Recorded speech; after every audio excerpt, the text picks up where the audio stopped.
Donc, le fait de ne pas connaître l'explication, la signification d'un mot peut défavoriser dans la connaissance, ou bien dans l'efficacité de la foi. C'est pour ça que la Bible dit la foi vient de ce que l'on entend. Et ce que l'on entend vient de la parole de Dieu. Okay? Il y a 3 niveaux de lumière. Moi, je les appelle comme ça, 3 niveaux de lumière. Dans la connaissance, il y a 3 niveaux de lumière. Numéro 1, il y a les choses qu'on doit savoir, c'est-à-dire c'est l'information. 2, il y a les choses qu'on doit comprendre, c'est la révélation. Okay? Il ne suffit pas seulement de savoir, mais il faut aussi comprendre. Donc ça, c'est la révélation. Quand vous savez, vous ne comprenez pas seulement, forcément. Mais quand vous savez et que vous comprenez, là, vous avez la révélation. Maintenant, quand vous comprenez et que vous mettez en pratique ce que vous avez reçu, bien ce que vous avez compris, là, c'est la sagesse. C'est le 3e niveau de lumière et c'est le plus élevé. D'accord? Donc, ici, dans ce programme, notre objectif, c'est de savoir, de comprendre et de manifester la sagesse. D'accord? De manifester cette lumière. Parce que ça ne sert à rien de comprendre. Ça ne sert à rien de comprendre sans mettre en pratique. C'est pour ça que chaque jour, il y a des manuels qui accompagnent les journées. Parce que l'objectif est que nous puissions entrer dans la pratique. La plupart des gens, ils lisent des livres, ils font des recherches, ils écoutent des enseignements, mais le problème est qu'ils ne mettent pas en pratique. Et leur vie est la même qu'avant qu'ils ne lisent. En fait, leur vie est pire parce que là, ils sont encore plus frustrés parce qu'ils connaissent maintenant des choses, ils comprennent maintenant des choses, mais ils ne voient pas de résultats. Pourquoi? Parce qu'ils ne mettent pas en pratique ce qu'ils ont compris, bien ce qu'ils ont appris et ce qu'ils ont compris. Donc, notre objectif ici, c'est pourquoi à travers les manuels quotidiens, l'objectif, c'est de comprendre, même si c'est les petites déclarations dites de faire et tout, c'est une manière de pratiquer. D'accord? Mais là, à partir des fondements et tout, il y aura des instructions pratiques du quotidien. Il y aura des instructions pratiques. D'accord? Jésus-Christ a dit, ne soyez pas des auditeurs, ne soyez pas bornés à écouter la parole sans la mettre en pratique. Il est important de mettre en pratique ce que nous recevons au quotidien. D'accord? Alors, les mots qui seront définis ici vont nous permettre d'avoir une imagination beaucoup plus éclairée. Ok? Non seulement cela va travailler sur notre foi. Donc, quand par exemple, je prie pour quelqu'un, je déclare richesse, la personne saisit tout le sens de ce que je lui dis par richesse. Alors, sa foi est accrochée à cela parce qu'il a une image attachée à cela. Lorsqu'on va évoluer, par exemple, lorsqu'on arrive dans la dimension psychique de la prospérité, c'est-à-dire prospérer, la Bible dit prospérer à tout égard comme prospère l'état de votre âme. Donc, quand on va étudier la prospérité de l'âme, là, vous comprenez que l'imagination, la vision, la méditation, sont des choses qui sont ici hyper importantes autant que les finances. Ça veut dire que si vous n'êtes pas capable de voir l'argent que vous voulez gagner, vous ne pourrez pas la toucher. C'est là maintenant que la foi rentre en jeu, l'imagination rentre en jeu, les pensées rentrent en jeu. Et là, c'est encore plus important. Vous allez voir, la plupart du temps, quand ceux qui étudient la prospérité, vous allez voir les livres qui sont écrits dans le monde, qui ne sont pas forcément écrits par les chrétiens. Il y a une chose sur laquelle ils mettent l'accent beaucoup plus, c'est quoi? C'est la pensée. Et l'imagination, la pensée et tout, tellement que ça devient un peu comme, occulte. Ça montre à quel point la pensée est puissante et forte. C'est important, ce n'est pas à négliger, mais cela seul ne suffit pas. Ouais, un peu. Donc aujourd'hui, nous commençons avec l'abondance. Quand on parle de l'abondance, de quoi parle-t-on? L'abondance désigne une grande quantité, une profusion de ressources, de richesses ou de biens. Okay? Elle est utilisée pour décrire la prospérité matérielle, spirituelle. D'accord? Donc, lorsqu'on fait rapport, par rapport à l'abondance, on veut parler de toute forme, on veut parler d'une grande quantité de ressources. Okay? Ces ressources peuvent être matérielles, spirituelles, intellectuelles ou humaines. Okay? Donc, quelqu'un qui vit dans l'abondance est environné par ces 4 formes de ressources-là. Les ressources spirituelles, matérielles, physiques, financières et intellectuelles. Donc, la personne dispose en abondance des choses qu'il connaît, des choses qu'il possède pour son bien-être. D'accord, lorsque nous lisons dans 2 Corinthiens 9, le verset 8, la Bible dit, et Dieu peut vous combler de toutes sortes de grâces. Et Dieu peut vous combler de toutes sortes de grâces. La première des choses, c'est toutes sortes de grâces. La grâce, elle est d'abord spirituelle. Ça n'a rien à voir avec le physique. Maintenant, qu'est-ce que la grâce engendre? Et Dieu peut vous combler de toutes sortes de grâces, de sorte que, ayant toujours en toutes choses, maintenant on rentre dans le besoin, ayant toujours en toutes choses de quoi satisfaire à vos besoins, vous ayez encore en abondance. Vous savez, de quoi satisfaire à vos besoins. Quand on parle de besoins, tous les besoins ne sont pas physiques, tous les besoins ne sont pas financiers. Il y a les besoins de la santé. Et dans ce cas, ce n'est pas forcément la médecine qui peut intervenir. D'accord? Donc, tous les besoins ne sont pas physiques. Ok? Donc, il y a des besoins spirituels et puis il y a des besoins physiques. Il y a des besoins intellectuels. Si par exemple, vous avez besoin d'acquérir une connaissance intellectuelle dans un domaine donné, l'argent seul ne suffit pas. Vous pourrez avoir tout l'argent.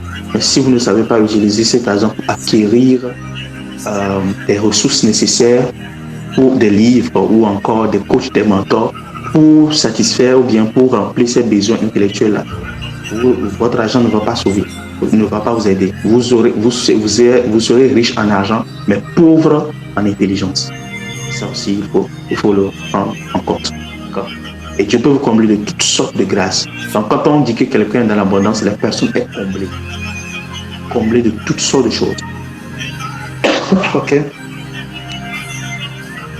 La multiplication. Quand on parle de multiplication, de quoi parle-t-on? On parle de l'augmentation accélérée en nombre des ressources, de toutes les ressources que je viens de citer maintenant. Matérielles, humaines, financières, spirituelles, intellectuelles. Ok? Donc, c'est la multiplication accélérée, c'est l'augmentation accélérée, parce que l'addition aussi est une augmentation, mais elle n'est pas accélérée. C'est quand tu rentres dans la multiplication que tu comprends que 2 plus 2 qui faisait 4 et 2 fois 2 qui faisait 4. Maintenant, 3 plus 3 qui faisait 6 et 3 fois 3 ne font plus maintenant 6. Là, on passe à un autre niveau, un niveau supérieur. Okay? Donc, c'est l'augmentation accélérée en nombre de ressources. Et la Bible dit, celui qui donne la semence au semeur et le pain pour sa nourriture multipliera le fruit de vos semences. Quand on retourne au commencement de la Bible, Dieu a donné à Adam et Ève de se multiplier. Donc, l'un des rôles, ou bien l'une des missions de l'homme, c'est de se multiplier et de multiplier les choses qui lui appartiennent. Donc, votre vie, vous avez pour objectif, ou bien les choses qui sont dans votre vie n'ont pas pour objectif de demeurer les mêmes. Quand vous évoluez dans votre vie et que les hommes autour de vous ne se multiplient pas, les finances ne se multiplient pas, votre intelligence intellectuelle n'augmente pas de manière accélérée. Ça c'est très important, il faut le prendre en compte, accéléré. Ça veut dire que vous acquérez tellement de l'intelligence, vous acquérez tellement de connaissances en un temps record. Quand vous arrivez à ce niveau d'acquisition de connaissances, toutes les choses autour de vous commencent à shifter. Je ne parle pas le fait de lire seulement, non. Le fait, il y a des gens qui lisent et ne comprennent pas. Il y a des gens qui ont accès à des lumières, à des sagesses, mais que ces lumières, ces sagesses ne entrent pas en eux. Moi, je me rappelle, la plupart des livres que j'ai lus et étudiés, je suis rentré en contact avec l'esprit derrière ces livres-là, parce que chaque écrit possède sa dimension d'esprit. Je ne peux pas vous détailler toutes les choses aujourd'hui. Ceux qui me suivent, j'ai l'habitude de leur dire, chaque fois que je dois enseigner sur un sujet, ce n'est pas de l'étude que je fais. Au-delà de l'étude, au-delà des informations que j'acquiers, je fais des rencontres. Avant que je ne commence pas à enseigner sur la prospérité, il y a des choses que je savais, mais je ne pouvais pas les transmettre. Il faut que je fasse une rencontre d'abord. Il faut que ma bouche soit d'abord une bouche autorisée à faire ces choses-là, à transmettre là. C'est pour ça que Dieu est venu rentrer en alliance avec moi. Donc, différents types d'esprit. J'étais là sur mon lit comme ça. L'esprit qui est rentré en moi. L'esprit du milliard, il est rentré en moi. C'est en lisant un livre spirituel sur la prospérité divine, écrit par un homme de Dieu, en l'occurrence. Il y a beaucoup qui ont lu ça, mais qui ne sont jamais rentrés en contact avec cette lumière. Et j'ai lu ces livres, j'ai fait différentes formes de rencontres, jusqu'à ce que ma bouche soit autorisée à enseigner. Quand vous prenez par exemple le cas de Job, il avait acquis des richesses. Il était l'homme le plus puissant de l'Est. Quand vous prenez Abraham, lui aussi était l'homme le plus puissant, l'un des hommes les plus puissants. Ils ont tous existé dans la même région, mais à différentes époques certaines. Okay? Loin avait la capacité de transmettre ses richesses comme une alliance. L'autre ne l'avait pas. Et Job n'a pas la capacité de transmettre ses richesses. Ses richesses n'appartiennent qu'à lui et à sa descendance. Mais Abraham, lui, sa richesse est capable d'être transmise de génération en génération au point que le monde entier soit béni. Ça, c'est la dimension de l'alliance. Vous voyez un peu? Donc, il ne suffit pas seulement d'acquérir de la lumière, de lire, mais aussi d'être une bouche autorisée pour transmettre. Et là, ça, c'est un mandat donné par un esprit. Et c'est ce que je fais. C'est pour ça que vous allez voir, il y a beaucoup qui ont appris, connu des secrets, des choses, mais qui ne peuvent pas les transmettre. Parce que cela ne nous a pas été autorisé depuis le ciel. Ils n'ont pas été mandatés pour cela. Et quand ils parlent, ils ne peuvent pas communiquer l'esprit derrière. Mais moi, je sais que quand je parle, je peux maintenant communiquer l'esprit derrière. Avant cela, je ne pouvais pas, je le savais très bien. Il fallait que j'atteigne la dimension où, quand je libère les paroles, c'est pour ça que je disais depuis le début que quand mes paroles qui sortent, ce que vous écoutez là, ce ne sont pas juste de la connaissance transmise. Ce ne sont pas juste des révélations, mais c'est l'esprit de vie qui coule au travers de cette parole. Et ces paroles, quand vous y accrochez votre foi et que vous me suivez attentivement, ces paroles sont suffisamment puissantes pour réécrire, pour redéfinir les possibilités de votre environnement. Ce ne sont pas juste des mots qui sortent de la bouche. Ce n'est pas seulement votre temps que vous prenez à vous asseoir et à m'écouter. Non. Vous venez mettre votre vie, votre environnement, tout ce qui vous appartient à la disposition, c'est-à-dire vous venez le soumettre à l'influence de la vie qui sort de ma bouche. Et cette vie réécrit les possibilités de votre entourage et de votre environnement. Est-ce que vous me suivez? Amen. Est-ce qu'on peut y aller? L'accélération divine, c'est quoi? C'est le concept spirituel selon lequel Dieu intervient surnaturellement pour accomplir ses desseins et des bénédictions beaucoup plus rapidement que les capacités humaines. Quand Dieu commence par vous accélérer de manière divine, vous allez voir des résultats comme le cas de Job et de Joseph. Où en 24 heures, pendant 13 ans en prison, 13 ans à supplier, 13 ans à souffrir, 13 ans à dandiner d'un bout de temps, d'un bout de vie à l'autre, en une seule nuit. Il a quitté la prison pour être Premier ministre. Et ça, seulement Dieu peut le faire. Alors que pour atteindre la dimension d'un Premier ministre, il faut faire des études. S'il faut suivre le parcours naturel, si Joseph avait été délivré de la prison, il fallait qu'il suive le parcours naturel, alors il fallait qu'il refasse des études.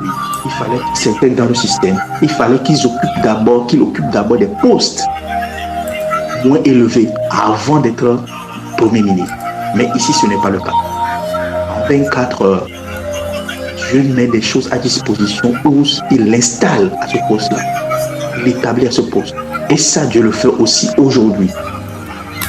C'est ici l'avantage de la chrétienté, ici l'avantage d'évoluer avec Dieu.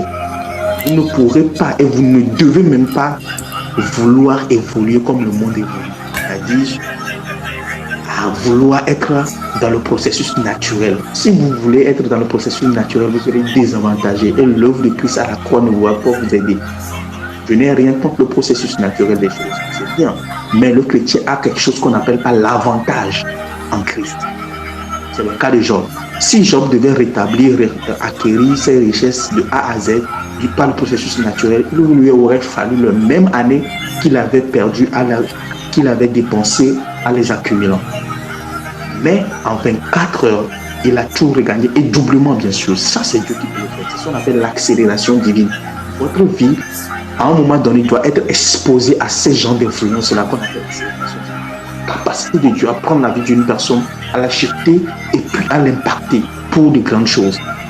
Si vous devez suivre le cours naturel des choses, il y a des mandats que Dieu veut faire avec vous.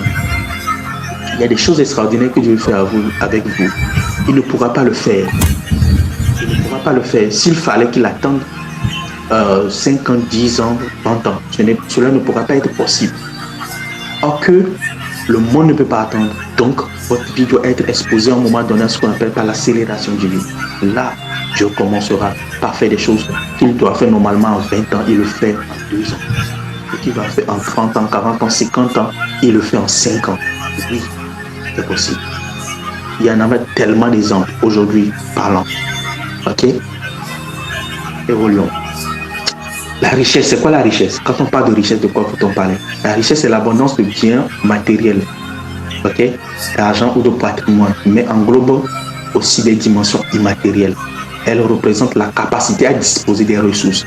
Quand je parle des ressources, il faut toujours inclure les 5: matérielles, financières, humaines, spirituelles, intellectuelles. Toujours, ça fait 5. Okay? À disposer des ressources pour satisfaire des besoins allant de la fortune personnelle à la prospérité économique d'une nation. Au-delà de l'argent, elle est souvent associée à la liberté de choix, à la sécurité et à la qualité de vie. Lisons par exemple AG2, le verset 6. AG2, le verset 6. AG2, verset 6. AG2, le verset 6. Nous allons voir.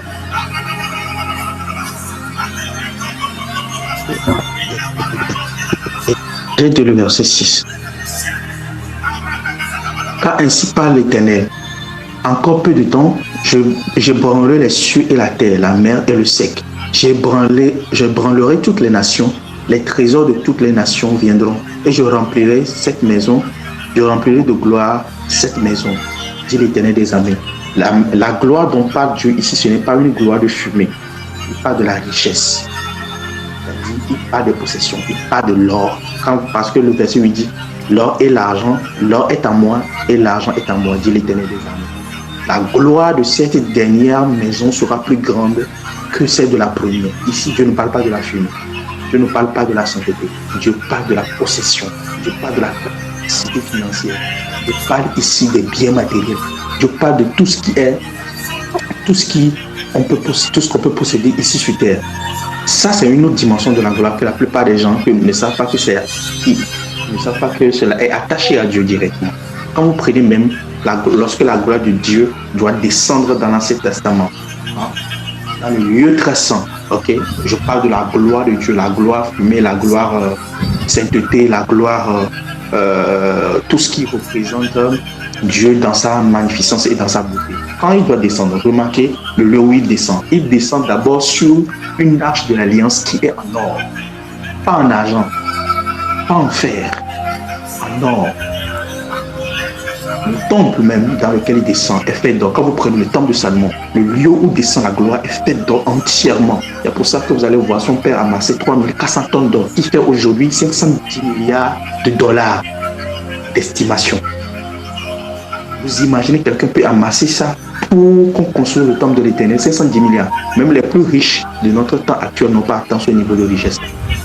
Or, c'est ça qu'eux, ils donnent à Dieu pour la construction du temple. Ça, c'est juste la quantité d'or. Or qu'il y a de l'airain, du bois et tout ce qu'il faut ajouter.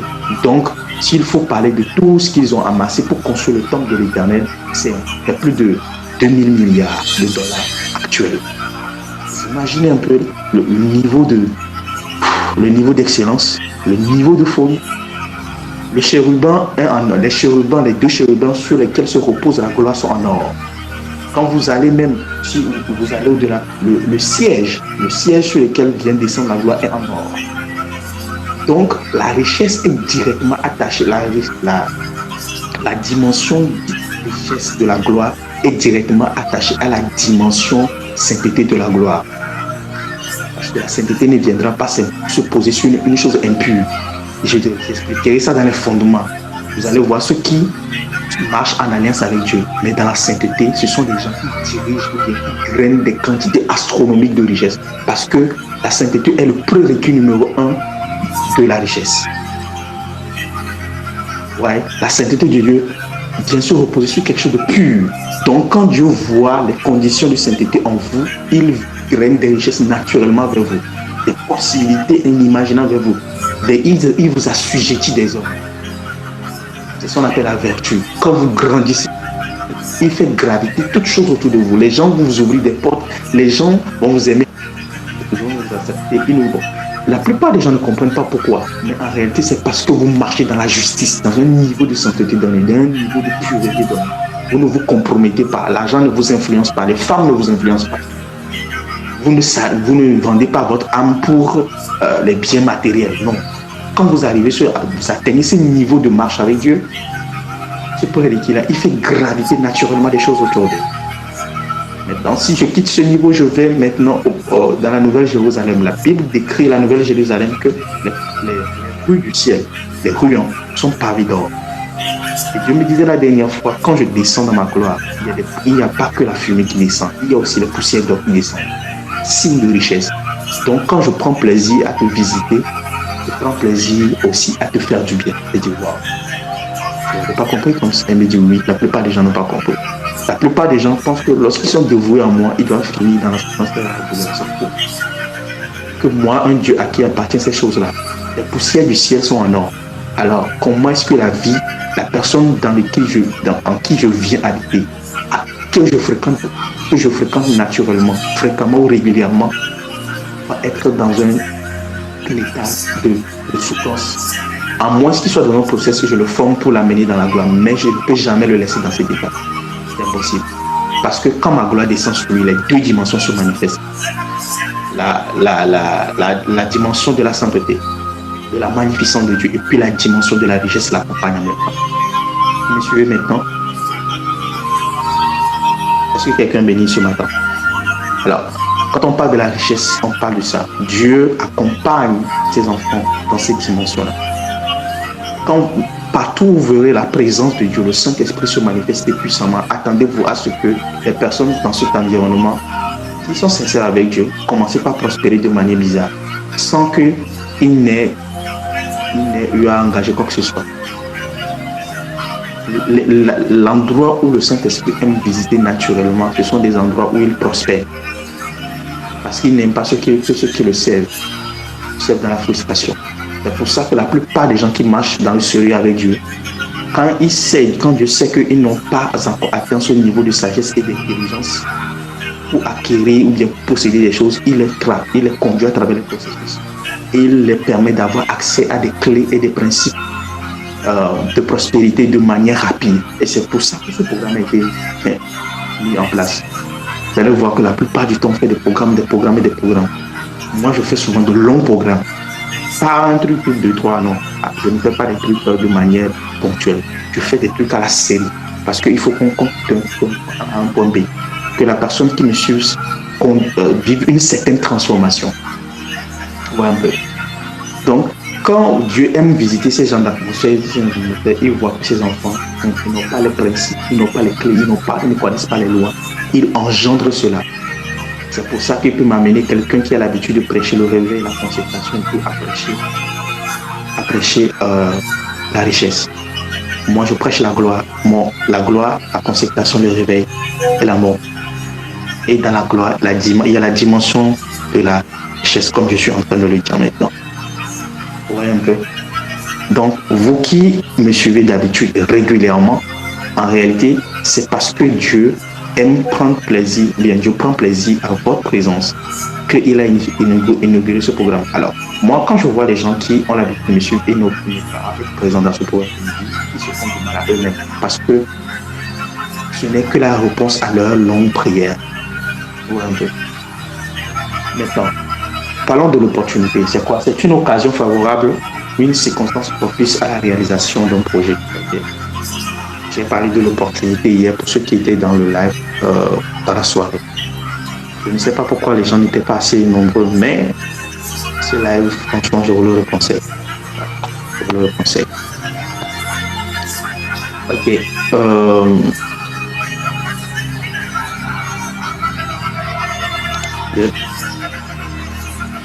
C'est quoi une saison?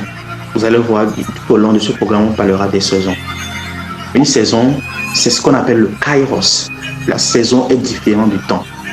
La saison fait partie du temps, mais le temps n'est pas une saison. La saison fait naturellement partie du temps, mais toute saison n'est pas un temps. Ok? Tout temps n'est pas une saison plutôt. Temps n'est pas une saison, mais toute saison est un temps. La saison, c'est ce qu'on appelle pas le kairos en grec, c'est-à-dire c'est un moment défini. Non seulement une période naturelle, semaine, moisson ou hiver, quoi que ce soit. Non. Dans ce contexte spirituel, c'est des moments opportuns où le ciel se décide à accomplir un acte souverain. Ça veut dire que si vous ratez votre temps, votre saison, votre kairos, vous ratez une ouverture de porte sur plusieurs années, genre sur plusieurs chronos. C'est-à-dire, si aujourd'hui, un moment de kairos vient de s'ouvrir, par exemple, nous prenons ce mois, le mois de la pour nous enseigner sur la prospérité. Il y a des gens qui sont là qui ne suivent pas. Vous ratez cela, qu'est-ce qui va se passer? Vous allez voir que vous allez perdre en opportunité sur peut-être 3, 4, 5 ans. Les choses qui sont condensées normalement, que vous devez apprendre sur une longue période, sont condensées pour que vous l'appreniez en un mois. Ça, c'est le temps de visitation. Et Dieu va commencer par orchestrer votre vie, c'est-à-dire, il accélère votre vie. Il fait graviter des choses autour de vous en ce temps. Vous allez croître plus vite que prévu. Vous aurez des prédispositions à porter la gloire naturellement plus vite que prévu. C'est ça. C'est ça qu'on appelle le kairos. Là, Dieu a divinement orchestré des choses selon sa souveraineté pour accomplir un dessein particulier dans votre vie, pour changer le cours de votre histoire. Sinon, naturellement, s'il faut que vous étudiez toutes ces choses-là, c'est sur une année, 2 ans, 3 ans. Ce sont même des choses qu'on apprend toute une vie en faisant tellement d'erreurs. Mais Dieu condense ça, l'amène dans un mois, vous prenez la clé, les principes, votre vie commence par shifter en un mois. Et au-delà de ça maintenant, Dieu commence par faire graviter des choses autour de vous, amener des possibilités. Vous allez vous demander comment cela est possible. Il y a de cela 3 mois, je n'étais pas dans cet état. Mais qu'est-ce qui m'est arrivé? Vous avez changé. Dieu vous a visité. Vous n'avez pas raté votre moment de visitation. Amen. Est-ce que quelqu'un me suit? La Bible dit, les arbres produisent leurs fruits en leur temps. Ok? Psaume 1, le verset 3. Vous êtes comme un arbre planté près d'une source d'eau qui produit son fruit en sa saison. C'est ça, le kairos. La saison. Amen. Est-ce que vous voyez? Vous allez voir que lorsque Moïse avait été envoyé aux Israélites à l'enfance, parce que les prophéties disaient qu'ils allaient rester en captivité pendant 400 ans. Après les 400 ans, le sauveur a été envoyé, mais ils ne l'ont pas reconnu. Ils ont dû attendre encore 30 ans. Il y a des gens qui sont morts dans cette histoire. C'est-à-dire là, une génération est passée, parce que la génération c'est entre 25 et 35. Donc, il y a des portes qui s'ouvrent sur votre vie. Quand vous ne les saisissez pas, c'est parti pour encore 10 ans, 3 ans, 4 ans. Oui, je vous dis la vérité. C'est pour ça qu'il est important de saisir ces saisons. Le temps, mais ce n'est pas le temps seulement en durée chronologique, mais une succession de saisons. C'est-à-dire, Dieu vous passe de cette saison, vous rentrez dans une saison. Quand on va finir là, la saison de la prospérité, genre de l'enseignement sur la prospérité TV, il y a une autre saison qui va l'accompagner en même temps. Dieu, c'est comme ça, il travaille. Son temps, c'est la succession des saisons. Il n'y a pas de moment où Dieu ne fait pas passer des saisons.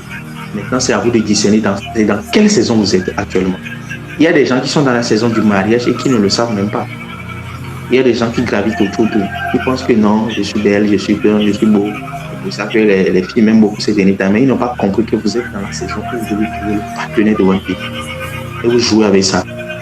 Cette période va passer et le diable va vous amener la personne qui ne vous est pas désirée. Et c'est ça, vous allez expérimenter ce qu'on appelle la douleur de la vie. Dans votre vie amoureuse.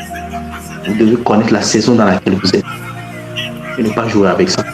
Parce que la vie en Dieu, c'est une succession de saisons. Si cette saison passe là, vous êtes où actuellement? Quelle saison de votre vie vous êtes actuellement?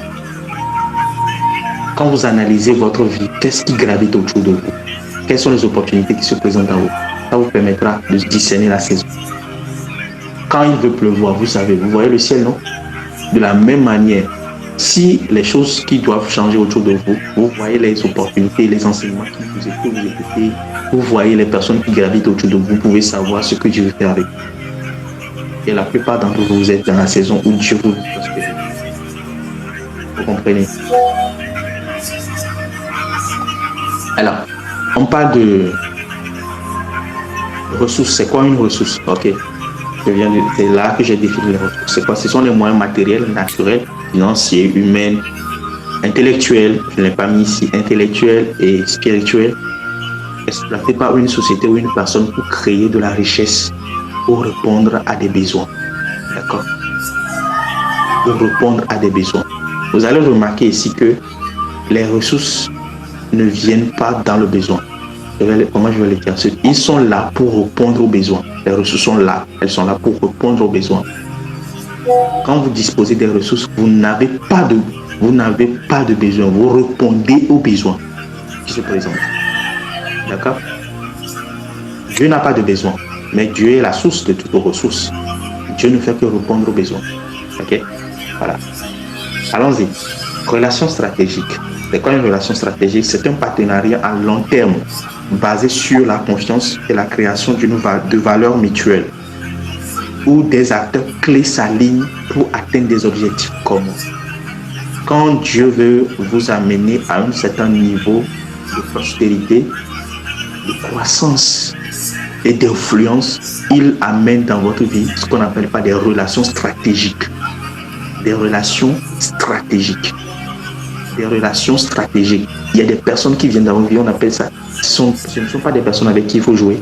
On les appelle des personnes stratégiques. Ces personnes peuvent accélérer votre vie sur 20 ans, 40 ans, juste par leurs idées, juste par leurs ressources. Ok?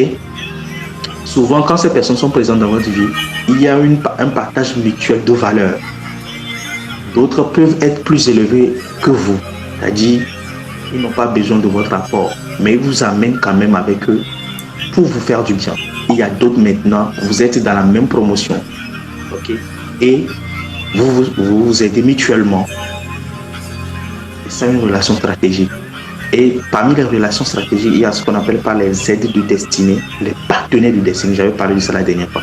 Les aides de destinée, c'est toute personne que Dieu a envoyée pour vous élever stratégiquement dans votre vie.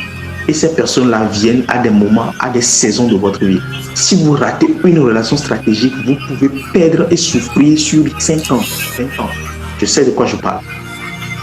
Les relations stratégiques viennent naturellement, souvent pour vous empêcher ou bien pour vous éviter certaines formes de souffrance sur une certaine période donnée. Dieu veut vous prospérer, peut-être veut vous rentrer dans la gloire, vous faire rentrer pleinement dans votre gloire dans 10 ans. Mais les relations stratégiques peuvent vous éviter des souffrances inutiles pendant ces 10 ans-là. Vous comprenez? Quand vous prenez par exemple le cas de David, vous voyez des relations stratégiques dans sa vie comme Jonathan, qui lui a donné le trône avant même qu'il ne soit roi, avant qu'il ne soit assis sur ce trône-là. Parce qu'il ne pouvait pas prendre possession du trône si l'héritier du trône ne lui donne pas accès au trône. S'il y va, ce sera ce qu'on appelle l'usurpation. C'est pour ça que Jonathan lui a donné le fil escarboucle, la verge qui est le signe de l'autorité de la royauté. Vous voyez un peu la ceinture, le fil escarboucle. Ok? Vous voyez ça? C'est ce qui représente. Il a fallu qu'on lui transmette cela. Même Jésus, il a fallu qu'il soit adopté par Joseph. Sinon, il ne pouvait jamais rentrer dans la lignée de David. Ça, c'est ce qu'on appelle les relations stratégiques. Ils viennent redéfinir le cours de votre vie pour toujours. Ils viennent changer votre histoire. Ils viennent redéfinir des possibilités dans votre vie. Dieu les envoie spécialement pour ça. Ils font partie de l'orchestration divine. Ils font partie de la sagesse divine. Quand vous les voyez arriver, c'est l'intelligence de Dieu en action. Ces personnes sont des personnes vraiment exceptionnelles. Si vous ne savez pas les reconnaître, là, vous êtes mal barré. Vous allez perdre des années. Il y a des gens qui ont raté des relations stratégiques comme ça. Et pour les retrouver, il faut vraiment un niveau de faveur pour retrouver ces personnes. Quand Dieu décide de vous prospérer, il vous amène numéro 1, des relations stratégiques. Vous êtes riche à la hauteur des personnes qui sont présentes dans votre vie et qui ouvrent leurs mains vers vous. Vous êtes riche à la hauteur de la qualité des personnes qui sont présentes dans votre vie. Il y a des gens, ils n'ont pas un compte en banque. Il y a des gens, ils ne sont pas riches en fortune, mais ils ont des relations. Vous n'allez jamais leur manquer de quoi que ce soit. Oui, il y a des gens comme ça. C'est pas qu'ils n'ont pas une entreprise, ils n'ont pas une activité, mais ils connaissent tellement de personnes. Pas des personnes bizarres, des personnes de qualité. qu'ils ne peuvent pas souffrir. Ils sont là, tel boss les appelle, viens prendre ceci. Ils ne manquent vraiment de rien. C'est pas qu'ils ont quoi que ce soit, mais ils ne manquent de rien. Vous allez les voir changer de voiture tout le temps.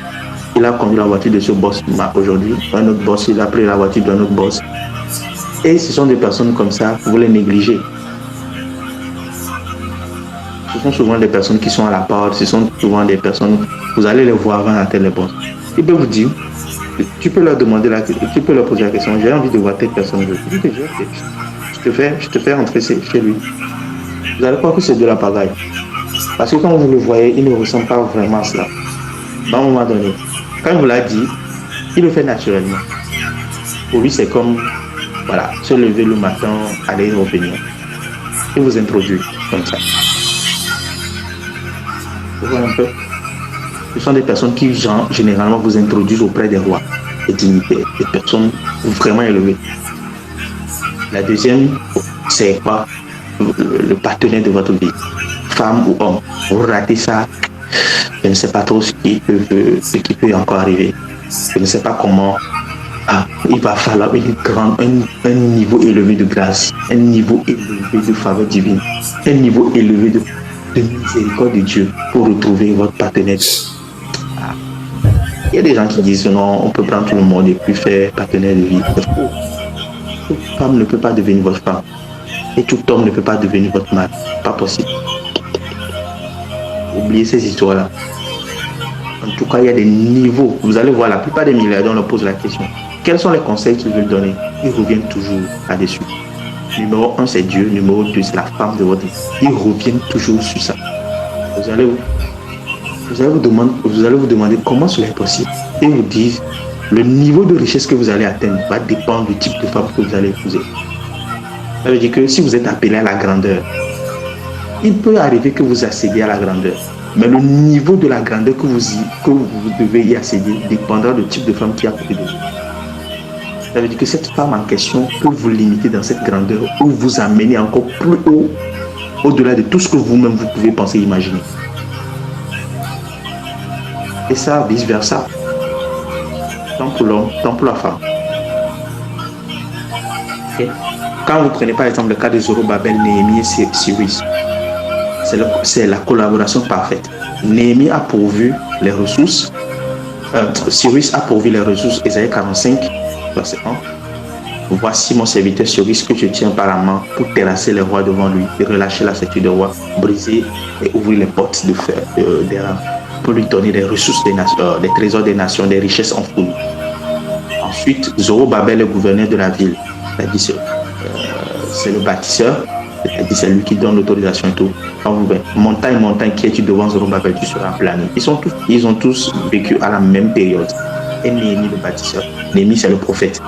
Le Zorobabel, le bâtisseur, et Cyrus, le pourvoyeur. Ils sont relevés ensemble le temple de Jérusalem. Ça, c'est des relations stratégiques. Voilà un peu. Ce n'est pas toutes les personnes qui sont présentes dans votre vie qui sont des relations stratégiques. Il ne faut pas amener des gens dans des positions qui ne peuvent pas occuper. C'est-à-dire, vous leur donnez l'importance en fonction de votre pensée. Non. Vous leur donnez l'importance en fonction de la valeur qu'ils vous apportent. Il y a des gens, ils n'ont pas forcément de l'argent. Ils n'ont peut-être pas de relation.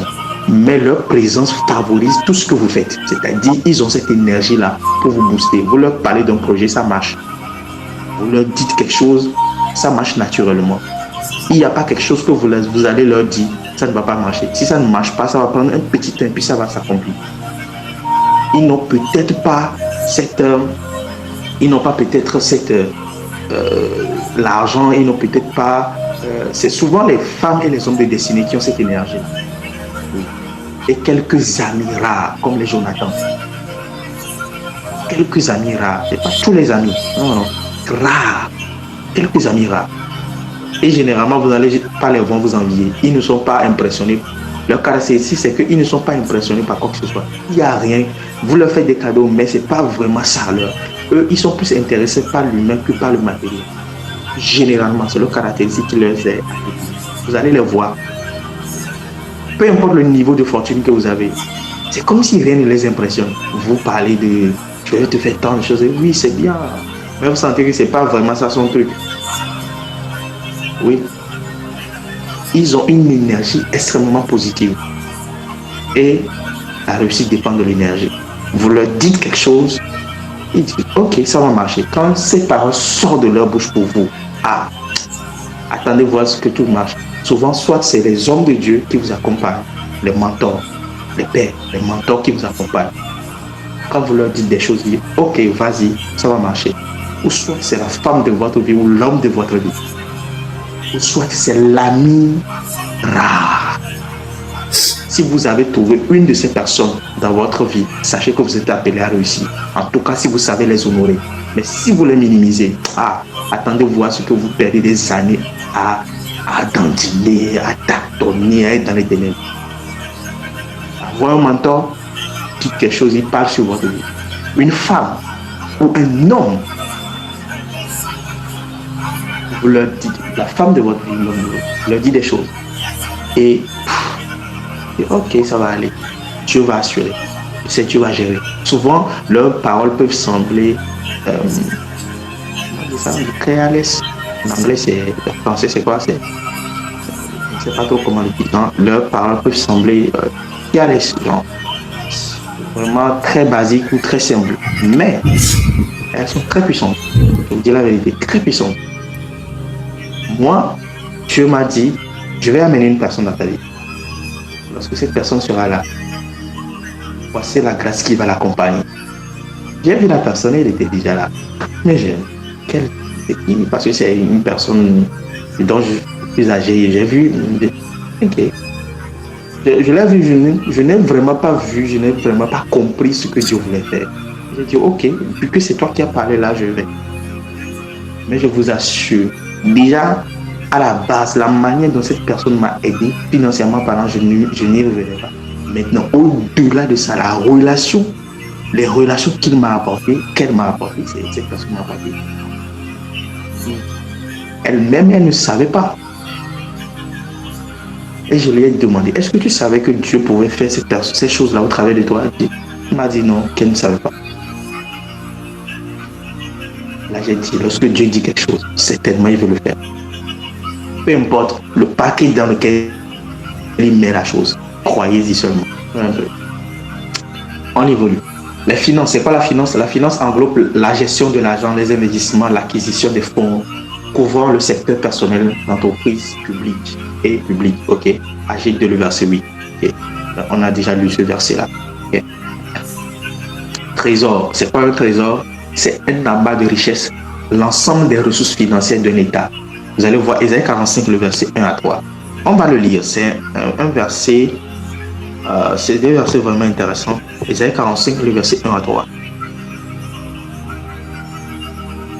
Ésaïe 45, le verset 1 à 3. Ainsi parle l'Éternel à son nom, à Cyrus, qu'il tient par la main pour terrasser les nations devant lui, pour relâcher la ceinture des rois, pour lui ouvrir les portes, afin qu'il ne soit plus fermé. Je marcherai devant toi, j'aplanirai les chemins montueux, je romprai des portes des reins et je briserai des verrous de fer. Je te donnerai des trésors cachés. Généralement, les trésors sont cachés, les trésors appartiennent aux nations. C'est pour ça que vous allez voir, chaque nation a ce qu'on appelle pas un trésor. Amener la richesse au trésor. Le trésor constitue l'ensemble des richesses d'une nation. Ok? Les nations, les États ont des trésors. C'est pour ça que vous allez voir la plupart du temps où Dieu veut donner une capacité financière à quelqu'un, il lui dit, je te donnerai des trésors cachés. Les richesses, elles sont enfouies, les trésors sont cachés, et les trésors, ou soit il dira, je te donnerai des trésors des nations. Toujours, quand vous allez dans Angèle 2, il a répété aussi là-bas. J'ai ébranlé le ciel et la terre, la mer et le ciel, et j'amènerai les ressources, les trésors des nations vers toi. Les nations possèdent les trésors. Aujourd'hui, le Togo a ce qu'on appelle le trésor. Le Bénin en a, la Côte d'Ivoire, toutes les nations en ont. Quand Dieu veut prospérer puissamment des gens, il leur donne les trésors des nations. Ces personnes vont atteindre un niveau de richesse où ils seront plus puissants, même plus importants que le PIB de toute la nation. C'est ça, c'est le milliard des personnes que Dieu veut vraiment prospérer. Quand Dieu t'adresse une des paroles comme ça, et te donnerai les trésors des nations, attends-toi à acquérir des richesses inimaginables. Et à partir de cet instant, il faut commencer par être sérieux avec Dieu. Parce que là, Dieu veut te confier ses ressources. Un, il veut te confier ses ressources pour que tu sois à l'aise. Deux, pour que tu fasses avancer son agenda, son plan. Et trois, pour que tu sois une bénédiction pour le monde, pour les gens qui t'entourent, pour votre société, pour votre nation, etc. C'est les trois niveaux. Ok? C'est quoi la paix? La paix, c'est un état de calme, de tranquillité, d'harmonie, caractérisé par l'absence de guerre, de conflits violents ou de désordre. Jean 14, verset 27 de la Bible dit, Jésus a dit à ses disciples, je vous donne ma paix, pas comme le monde le donne. Vous allez remarquer que si vous n'avez pas la paix, vous ne pourrez pas prospérer. C'est pour ça que toutes les nations qui sont en guerre, ce sont des nations qui ne prospèrent pas. Si vous voulez voir une nation qui ne prospère pas, voyez si cette nation a paix. Vous voyez si son armée est stable. Vous voyez si cette nation a une puissante armée. Une nation qui a une puissante armée est une nation qui va prospérer. C'est pour ça que vous allez voir, la plupart du temps où on veut déstabiliser les nations fortes qui possèdent beaucoup de ressources en Afrique, l'un des moyens par lesquels on déstabilise les nations en Afrique, c'est quoi? C'est en engendrant les guerres, de la rébellion, du terrorisme. Parce qu'une nation qui n'a pas la paix pour prospérer est une nation qui n'a pas la paix, est une nation qui ne pourra pas prospérer. Parce qu'il devra veiller sur beaucoup de choses, à s'attendre à ce qu'il y ait des calamités. Il ne pourra pas avoir le temps de prospérer.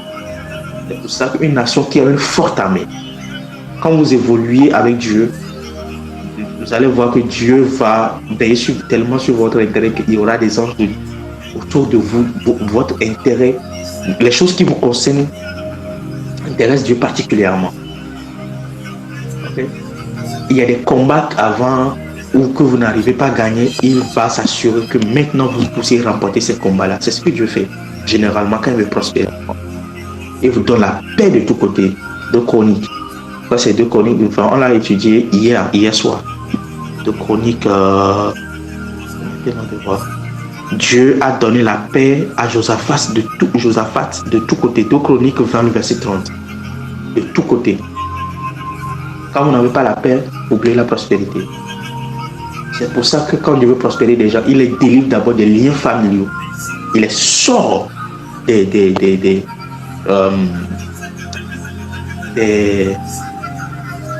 problèmes, des fondements familiaux mauvais. Ok? Je prie que le Seigneur te donne de la paix de ce côté au nom de Jésus. L'excellence, la productivité. C'est pas la productivité. La productivité, elle vise à produire mieux, davantage, avec autant ou moins de ressources, notamment en optimisant le travail. Qui dit productivité veut dire optimisation. Si votre journée est productive, c'est parce que vous avez optimisé la journée pour faire plus d'activités que naturellement, bien que davantage. Ok? Donc, il est important qu'on soit productif. La productivité est l'une des clés de croissance des ressources, de croissance des biens dans le royaume de Dieu. La manière dont vous gérez votre temps, ce que vous faites avec. Vous voyez un peu. L'excellence désigne une qualité supérieure de ce qui est très bien fait ou remarquable. Elle incarne la recherche de la performance, du développement, du résultat dans tous les secteurs. Amen. Jérémie 48, le verset 10. L'excellence, la Bible dit là que toute personne qui fait l'œuvre de Dieu avec négligence est maudite. Négligence est maudite. Ça veut dire que quand vous faites les choses de Dieu avec négligence, on vous dit de faire. Imaginez que je veux enseigner. Vous voyez comment j'ai préparé les enseignements, les détails, les versets à l'appui, tout. Si je l'avais fait avec négligence, ou j'avais juste fait des trucs banals et tout, ça entraîne de la malédiction. Ça veut dire que le manque d'excellence est une malédiction. Crée la malédiction. Vous voyez un peu. Le manque d'excellence crée la malédiction. Si je vous enseigne, je viens vous perdre votre temps, je vous dis des choses qui ne sont pas coordonnées, je vous amène dans des puits en bas, en haut, je parle ici, je vais de l'autre côté, il n'y a aucune coordination de ces choses. À un moment donné, vous allez me quitter. Vous voyez un peu. Mais s'il y a de la coordination, il y a de l'excellence dans ce qui est produit, vous y resterez. Personne n'a envie de se retrouver à un endroit médiocre C'est comme ça. Ouais, un peu. C'est pour ça que Dieu est contre la médiocrité. Il est très farouchement contre la médiocrité. C'est quoi une fortune? C'est un patrimoine financier important. Ça, c'est ça. Donc, Chroniques 9, le verset 22. On peut lire ça. La fortune, c'est un patrimoine financier important. C'est ce qu'on appelle fortune. Très important, très colossal en réalité. Très, très colossal. 2 Chroniques 9, le verset 22. 2 Chroniques 9, le verset 22. Le roi Salomon fut plus grand que tous les rois de la terre par les richesses et par sa sagesse. Vous voyez, quand on parle de fortune, c'est l'accumulation exponentielle. Exponentielle d'un patrimoine financier. Ok? Semence, c'est un investissement dans l'œuvre de Dieu qui rapporte un retour sur investissement, qui rapporte un retour à tout prix. C'est le seul investissement, c'est loin des investissements dans l'œuvre de Dieu qui ne perd pas quand vous semez. Il y aura toujours des retours sur investissement. On parlera de ça dans les clés de la prospérité. Voilà, les clés de la prospérité financière. D'accord? Les semences, les dîmes, les hormones pauvres. On parlera de beaucoup de choses là-bas. D'accord? Okay.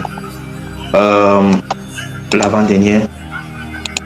C'est quoi un investissement? C'est une allocation de ressources, argent, temps, dans le but d'obtenir un rendement ou un profit futur, impliquant une prise de risque. Ecclésiaste 11, le verset 1. C'est un verset que j'aime particulièrement. Lisons. Vous allez comprendre pourquoi je l'aime. Ecclésiaste 11, le verset 1. Vous allez voir que en cette période du lundi, du 1er jusqu'à aujourd'hui, le 5, nous avons été exposés à tellement de versets bibliques. Et ce n'est pas anodin. Ce sont des lumières qui jaillissent. Ce sont des poches de lumière que Dieu ouvre. Tellement que vous aurez illuminé à un point où les ténèbres vont quitter tout seul. Les ténèbres de la pauvreté, les ténèbres du manque, les ténèbres de l'ignorance vont quitter tout seul. Quelqu'un qui est autant exposé à des versets bibliques très tôt le matin,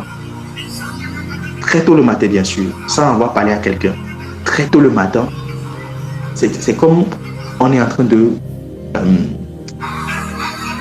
restaurer votre énergie, purifier votre énergie. Vous allez prospérer naturellement. Quand vous allez voir les choses, vous n'avez même pas besoin qu'on prie pour vous pour ça. C'est naturel parce que la Bible fait les versets bibliques prennent vie en fait. Ecclésiaste 11, le verset 1. C'est pour ça que ceux qui aiment qu'on prie pour eux sans qu'ils écoutent la parole de Dieu, ce sont des gens que je n'arrive pas à comprendre et que je ne comprendrai jamais. Ecclésiaste 11, le verset 1. Jette ton pain sur la surface des eaux, sur la face des eaux, car avec le temps tu le trouveras. Donne-en une part à 7 et même à 8, car tu ne sais pas quel malheur peut arriver sur la terre. Vous voyez, ça veut dire quoi? On te dit de jeter le pain sur la surface des eaux, parce qu'à un moment donné tu le retrouveras. Donne 7, donne 8. Ou bien donne à 7 personnes, donne à 8 personnes. Parce que tu ne sais pas par quel malheur cela peut arriver. Vous voyez un peu. Les gens disent, les statistiques montrent que 10 des entreprises qui sont créées, 9 ferment. Et c'est un seul qui réussit, qui fait du boom, c'est-à-dire qui prospère vraiment de manière incroyable. Alors, au lieu de penser, ok, ça veut dire que j'ai la possibilité, j'ai 9 possibilités, j'ai 90% des chances d'échouer. Qu'est-ce que tu fais? Au lieu de penser à cela, tu ne feras qu'au lieu de penser que si je crée une entreprise, j'ai 90% de chances d'échouer. Au lieu de penser cela, qu'est-ce que tu fais? Tu crées 10 entreprises avec la possibilité que 1 va réussir. Et là, tu as 100% de chances de réussir. Si 9 échouent, 1 va réussir et 1 va réussir très bien. C'est ce que les statistiques disent. Donc, au lieu de créer une entreprise et avoir 90% de chances d'échouer, tu crées 10 entreprises avec 100% de chances d'échouer et de réussir. Parce que 1 va réussir. Et quand 1 réussit, ça va couvrir tous l'échec de tous les autres. Vous voyez un peu? Donc, l'investissement, c'est ça en fait. Mettre dans beaucoup de choses. Parce que tu ne sais pas lequel va rapporter. Vous voyez un peu? Bénédiction. La bénédiction, c'est une parole chargée d'esprit. C'est ça que la plupart des gens ne comprennent pas. La plupart des gens pensent que la bénédiction, c'est la richesse. La richesse n'est qu'une conséquence de la bénédiction. La richesse, les biens matériels, Tout ça, ce ne sont que des conséquences. La prospérité est une conséquence de la bénédiction. Maintenant, la bénédiction, c'est quoi? C'est une parole chargée d'esprit, libérée par Dieu directement ou au travers d'un homme, un père ou un homme de Dieu, ayant la capacité, cette parole a la capacité de rendre la vie d'une personne meilleure en disposant toutes choses en sa faveur ou à son bien. Genèse 27, le verset 27 à 29, vous allez voir, Isaac bénit Jacob là-bas, il a libéré des paroles. Quand Esaïe est venu, Esaïe était dans l'amertume. Ils avaient tous des biens, des terrains, des ânes, des brebis et tout. Mais eux tous là, ils n'ont pas cherché ces deux. Ces deux n'ont pas cherché ces biens matériels-là. Ils ont d'abord cherché la parole chargée d'esprit qui doit sortir de la bouche de leur père pour eux. C'est pour ça que je vous dis, quand vous m'écoutez parler, ce ne sont pas juste des paroles qui sortent, ce sont des paroles chargées d'esprit, c'est-à-dire c'est de la bénédiction. Quand je vous dis soyez bénis, donnez-moi un bon amen. Parce que ces paroles sont chargées d'esprit. Ce ne sont pas anodins. Je suis mandaté pour ça. Je ne peux pas faire autre chose que ça. C'est un commandement que j'ai reçu. Je ne peux pas désobéir à cela. C'est-à-dire, amen. Est-ce que quelqu'un me suit? Est-ce que quelqu'un bénit ce matin? Quelqu'un bénit? Alors, on y va. Donc, je reprends. C'est une parole chargée d'esprit libérée par Dieu directement ou au travers d'un homme ayant la capacité de rendre la vie d'une personne meilleure en disposant toutes choses en sa faveur ou à son bien. Comme ça, vous allez voir plus tard, l'apôtre Paul dit, toutes choses concourent au bien de ceux qui aiment Dieu. Parce qu'ils sont bénis. Même si vous voulez leur faire du mal, Dieu le change en bien. Vous avez, le livre de Psaume dit, vous avez conspiré du mal contre moi, mais Dieu l'a tourné à mon bonheur. Vous voyez un peu.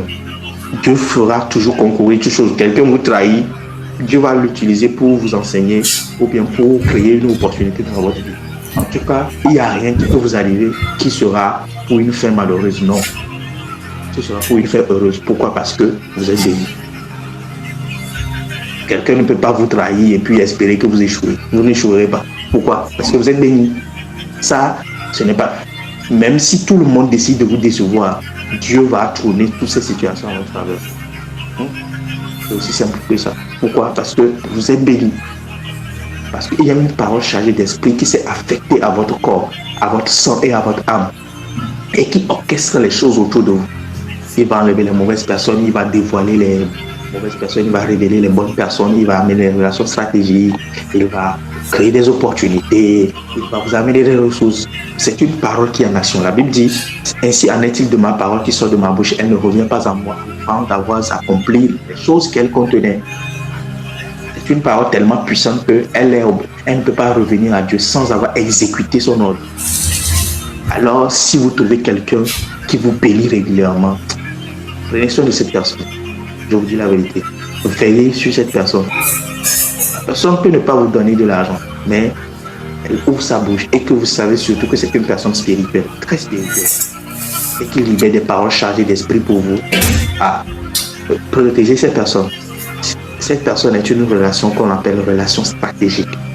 Dieu peut passer par cette personne pour propulser votre vie 10 ans en avant. Oui. Il y a deux choses qui propulsent la vie d'une personne. Un, l'argent. Quand l'argent, une certaine quantité de somme rentre dans votre vie accélère, c'est-à-dire vous-même vous réveillez le matin, vous sentez que votre cœur coule dans votre poitrine. Parce que vous avez la possibilité de faire tellement de choses en même temps. Et des choses que vous devez faire dans 10 ans, vous le faites en une année, même en un mois. Oui. En fonction de la quantité de la somme qui est entrée dans votre vie. Deux, la qualité de la personne qui est dans votre vie. Et souvent, les relations stratégiques sont des personnes que Dieu utilise pour vous prospérer. Prospérer puissamment. Oui, pour vous prospérer. Ces personnes-là, si vous les trouvez, des gens qui peuvent libérer l'esprit, surtout qui ont le mandat de la prospérité. Tout le monde n'a pas ce mandat. Tout l'homme de Dieu n'a pas ce mandat. Ils peuvent acquérir des richesses, mais ils ne peuvent pas s'autoriser à le transmettre. Comme une alliance, non. Tout le monde peut sauter, non, je sais. Le problème du corps du Christ, tout le monde peut dire, moi je veux, mais tout le monde ne sait pas le faire. C'est pour ça qu'il y a des médecins spécialistes. Les médecins, eux, ils comprennent ça. Tel fait la chirurgie, tel fait est dans la dentition, tel est dans les histoires des os et tout ça. des nerfs, du cerveau, du cœur. Chacun a sa spécialité. Et il y a des personnes à qui on donne des grâces multiples. Vous voyez quelqu'un comme ça, de temps en temps, surprenez-les. Ça, c'est un secret. Surprenez-les. Pas des cadeaux, pas des dons. Vous regardez ceci. Abraham avait attendu la venue d'Isaac pendant longtemps, pendant 25 ans. Mais regardez ce qui s'est passé. Un jour, Dieu est en train de passer. Il y avait Dieu au milieu avec 2 anges. Ok? Et Abraham les a fait à manger. Quand il les a fait à manger, tu as libéré des paroles pour la naissance d'Isaac l'année prochaine, à la même période. Lorsque Jacob et Ésaü devaient recevoir la bénédiction, qu'est-ce qu'ils ont amené à leur père? Vous avez compris. De la nourriture. Lorsque vous bénissez l'âme de quelqu'un, quelque chose qui lui plaît, cette personne vous bénit pas avec sa bouche, mais avec son âme. Ça veut dire qu'il y a des personnes, vous leur faites du bien. Je me rappelle, il y a une fille en question, qui a une demoiselle, elle travaillait dans l'événement Autobojo. Elle avait l'habitude de me supporter par les choses. Et puis un jour, j'étais là, je priais pour elle. Mais un jour, j'étais là, puis le Saint-Esprit m'a dit, cette fille, tu ne l'as pas bénie, tu ne l'as pas pris seulement naturellement pour lui. Il y a des prières que tu devais faire sur elle, tu ne l'as pas fait. Mais parce que elle t'a honoré, moi, l'onction, c'est l'onction qui parle. Moi, je vais l'honorer. Et je vous assure, Dieu là-haut. C'était incroyable. Moi-même, j'ai vu le résultat, j'étais étonné, j'ai dit wow. Ça veut dire que quand vous bénissez l'âme d'une personne, ce que sa bouche ou son cœur ne peut pas vous dire, ou il refuse de vous dire, son âme ou son onction peut le faire. Ça, c'est un secret, entre parenthèses. Ok? On parlera de ça. C'est quoi la réussite? La réussite, c'est l'aboutissement d'une entreprise. Josué 1, verset 8. Que ce livre de la loi ne se lance pas de ta bouche, médite la journée et nuit, afin que tu aies du succès dans tes entreprises, afin que tu réussisses. Le succès, c'est quoi? C'est l'accomplissement d'un objectif dans la volonté parfaite de Dieu. C'est quoi le confort? L'épanouissement d'abord, c'est l'état de croissance à tout égard, sans limitation. C'est-à-dire, vous croissez à tout égard dans tous les domaines de votre vie. 1 Jean 3, le verset 7. Je désire que tu prospères à tout égard, comme prospère l'état de ton âme. C'est quoi le confort? C'est un mode de vie de qualité acceptable et noble. Le confort, c'est quoi? C'est un mode de vie de qualité acceptable et noble. Ok? Acceptable. Le luxe, c'est un mode de vie de qualité élevé à l'instar de la royauté. Ésaïe 60, le verset 17. On va lire ça. Ésaïe 60, le verset 17. Ésaïe 60, le verset 17. Ésaïe 60, le verset 17. Ésaïe 60, le verset 17. Le luxe, c'est ça. Regardez. Au lieu de l'airain, je ferai venir de l'or. Au lieu du fer, je ferai venir de l'argent. Au lieu du bois, de l'airain. Et au lieu des pierres, du fer. Je ferai régner sur toi la paix et dominer la justice. Vous voyez ça, le luxe. Vous avez la paix, vous marchez dans la justice. Mais maintenant, au lieu du fer, vous avez quoi? De l'airain. Au lieu de l'airain, vous avez de l'or. C'est-à-dire, au lieu des choses de qualité basse, vous avez des choses de qualité élevée. Vous comprenez ça? Au lieu d'un habit en tissu nylon, vous avez un habit en tissu de qualité, de soie, etc. Donc, vous-même, vous prenez ça et puis vous étendez ce verset dans d'autres domaines. Au lieu d'une voiture bizarre, vous avez...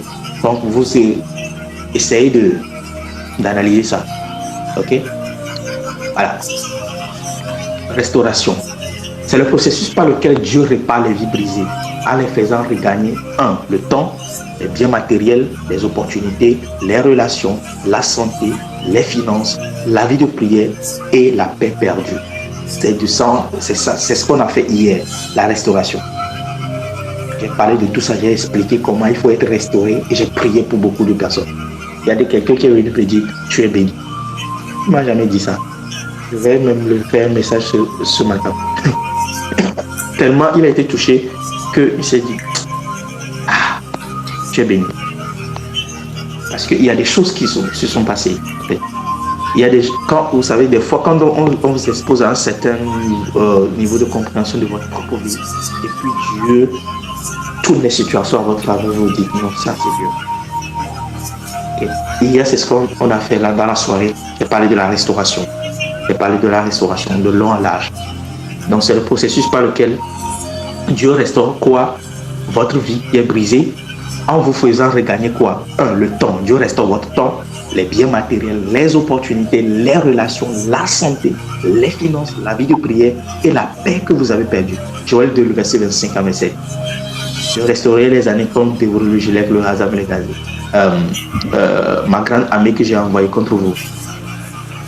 Je vous rassasierai, etc., etc. Et puis il a dit, et mon peuple ne sera plus dans la honte ou encore dans la confusion. D'accord? Quand Dieu vous restaure, c'est pour vous sortir de la confusion, de la honte, de l'humiliation.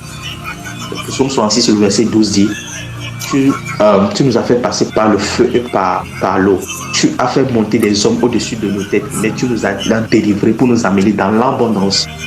D'accord? Et j'ai expliqué que lorsque Dieu vous restaure, les personnes en réalité qui vous dominaient, qui montaient sur votre qui montaient sur votre tête, Dieu rétablit l'équilibre d'une bonne relation. Au lieu que les hommes dominent sur vous, ces hommes-là commencent par vous estimer à votre vraie valeur. Ils deviennent vos semblables, vos collègues, et non votre dominateur, votre patron ou votre oppresseur. Mais quand vous êtes dans la stagnation, vous n'avez pas encore reçu ou vécu la visitation, les hommes vont vous dominer. Ce qui vous revient même de droit, ils ne vont pas vous le donner. Vous pouvez servir, vous pouvez même délivrer un excellent service. Mais vous n'aurez pas la juste récompense. Vous n'aurez pas la juste rétribution.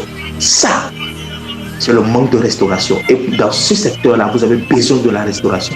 Je prie au nom de Jésus que Dieu vous restaure ce matin au nom puissant de Jésus. Que Dieu restaure votre vie au nom puissant de Jésus. Donnez-moi un bon amen. La faveur. On est en train de terminer comme ça. La faveur, c'est la disposition bienveillante de Dieu envers l'homme. C'est une bénédiction que Dieu accorde, non à cause des œuvres, ni des mérites ou des privilèges, mais par pure grâce. C'est un acte de générosité et un don en signe d'amour, d'affection ou en souvenir. Esther 5, le verset 3 à 8. Vous allez voir, Esther trouvait faveur aux yeux du roi, au point où le roi lui a dit, demande-moi tout ce que tu veux, même si c'est la moitié de mon royaume, je te le donnerai. Comment? Quand quelqu'un obtient la faveur, c'est ce qui peut arriver. Les rois peuvent même vous dire de vous donner la moitié de votre richesse. Oui. On peut se pointer et dire, j'ai envie de te donner 90% de ma richesse que j'ai pris le temps d'acquérir. Parce que je t'aime bien. Tu es une personne bonne, nerveuse, et tu me plais bien. J'ai envie que tu sois maintenant héritier de ma richesse. Oui, ça existe, ça se fait. Oui. Vous voyez un peu, c'est ça la faveur. Et elle est très puissante. Elle est très puissante. Elle est très puissante. On parlera de ça dans la dimension prophétique. Hier, on a parlé de la restauration. Mais on parlera aussi de ça dans la dimension prophétique de la prospérité. Quand vous n'avez pas la faveur, il y a des choses qui ne peuvent pas se produire dans votre vie. La dimension prophétique de la bénédiction, de la prospérité fait intervenir la faveur. La grâce pour prospérer, l'accélération divine et quoi encore, et la souveraineté de Dieu, le prophétique. Ok, voilà. Les deux derniers, c'est quoi la grâce? La grâce, c'est la puissance souveraine de Dieu qui se déploie indépendamment de la volonté humaine afin de transformer et d'amener le bénéficiaire à vivre une vie de qualité supérieure. Une vie de qualité supérieure. Vous allez voir, l'apôtre Paul dit, je puis tout part que ce qui me fortifie. L'apôtre Paul dit que la puissance de Dieu se manifeste dans ma faiblesse et la grâce. Lorsqu'il priait, il a demandé à Dieu d'enlever le poids sur lui. Il a dit, ma grâce te suffit car ma puissance s'accomplit dans tes faiblesses. Au-delà de ça, le 2 Corinthiens 8, le verset 9 dit, vous connaissez la grâce du Seigneur Jésus-Christ qui s'est fait pauvre de riche qu'il était afin que vous soyez enrichis. En réalité, c'est Dieu qui a déployé sa puissance afin que Jésus-Christ, le riche qu'il était, devienne pauvre, meurt à la croix afin que vous soyez enrichis. Vous n'avez rien fait pour cela. C'est juste sa grâce qui a été déployée en votre faveur. Vous voyez un peu, pour que vous ayez une qualité de vie supérieure. Vous allez voir, il vient, Louis 4, le verset 18. Je suis venu annoncer une bonne nouvelle aux pauvres. Une bonne nouvelle aux pauvres. C'est quoi cette bonne nouvelle? C'est de les enrichir. Okay? Le pouvoir de prospérer, je ne l'ai pas défini ici. Le pouvoir de prospérer, c'est la puissance que Dieu vous donne pour vous prospérer. C'est la capacité de Dieu qui descend sur vous et vous donne la puissance d'acquérir des richesses. Je répète, c'est la capacité de Dieu qui descend sur vous et vous donne la puissance d'acquérir des richesses. C'est-à-dire, vous allez vous lever au matin, quand vous avez cette capacité d'acquérir des richesses, tout ce que vous touchez se transforme en vous. Aucune idée va tomber à terre. Aucune parole ne va tomber à terre. Tout ce que vous faites va prospérer. C'est ça qu'on appelle la capacité d'acquérir des richesses. C'est aussi un pouvoir. C'est une puissance que Dieu donne. Ça existe. Okay? Et on termine par là. C'est quoi la pauvreté? C'est ce que Dieu vient tirer les gens. Ce dont Dieu vient tirer les gens. Souvent, quand on parle de pauvreté, les gens ne savent pas de quoi ça. De quoi on veut parler, pardon. La pauvreté, c'est le tas de manque lié aux ressources matérielles, financières, humaines, intellectuelles et divines ou encore spirituelles, engendrant une qualité de vie de survie ou bien une qualité de vie médiocre, au point d'affecter la dignité humaine, limitant l'accès aux opportunités et aux droits basiques. Je reprends. La pauvreté, c'est l'état de manque lié aux ressources, c'est-à-dire vous êtes dans un état de manque, vous n'avez pas de ressources matérielles, financières, humaines, intellectuelles ou divines ou encore spirituelles, pour avoir une qualité de vie meilleure. Donc, vous avez une qualité de vie médiocre, au point que votre dignité humaine peut être affectée. Et cela limite l'accès aux opportunités, aux droits basiques. J'ai expliqué hier dans l'enseignement du matin les causes de la pauvreté. Les causes de la pauvreté, j'ai parlé de l'ignorance. J'ai parlé de quoi encore? J'ai parlé de la paresse. J'ai parlé de l'impatience. J'ai parlé de le manque de connaissances du système financier de Dieu. J'ai parlé de manque de productivité, j'ai parlé du manque de caractère, du manque de relations stratégiques, du manque de capacité spirituelle. D'accord? Lorsque vous lisez Ecclésiaste 9, le verset 13 à 16, vous allez voir qu'il y a une ville qui était en train d'être détruite. Donc dans cette ville, il y avait un homme pauvre qui a de la sagesse pour sauver la ville. Mais personne ne l'a écouté parce que la sagesse du pauvre n'est pas prise en compte. Proverbe 22, le verset 7, la Bible dit que le riche domine toujours sur le pauvre. Vous voyez un peu. Ça veut dire qu'un pauvre qui est sage, sa sagesse ne sera pas honorée ou respectée. Jusqu'à ce que Dieu commence par vous enrichir. Là, les gens vont commencer par vous écouter. C'est la même sagesse que vous aviez, mais les gens ne vous écoutent pas. Vous voyez un peu. Là maintenant, quand vous commencez par produire du résultat, les gens vous écoutent, les gens vous prêtent attention. Amen. Je prie pour vous au nom puissant de Jésus-Christ, que le Seigneur vous prospère, que le Seigneur vous fasse du bien, que le Seigneur vous comble de sa grâce au nom puissant de Jésus. Je déclare et je décrète que ces paroles qui sortent, ce ne soient pas juste des paroles pour vous, mais ce soit l'Esprit de Dieu manifesté dans votre vie. Que chaque partie de votre vie commence par expérimenter ce qu'on appelle par la bénédiction de Dieu, la faveur de Dieu, l'abondance. Que votre vie commence par expérimenter la grâce au nom puissant de Jésus. Amen. Donnez-moi un bon amen dans les commentaires. On s'arrête ici pour ce matin. On se voit demain dans la matinée. Et dans la soirée, il y aura l'intervention de notre premier intervenant. Ok. Le premier intervenant, je vais publier la fiche ce matin. Notre premier intervenant sera avec nous dans la soirée. Mais le matin, on continue les enseignements. Et le soir, on se voit ensemble demain. D'accord? Que Dieu vous bénisse énormément. Les enseignements seront disponibles sur YouTube. Allez les consulter. Pour ceux que vous avez manqué, priez avec, likez la vidéo, partagez à vos amis et surtout abonnez-vous. Que Dieu vous bénisse énormément. Vous passez une excellente journée de prospérité. Que Dieu vous fasse du bien. Amen, amen. Shalom à tous. Bye.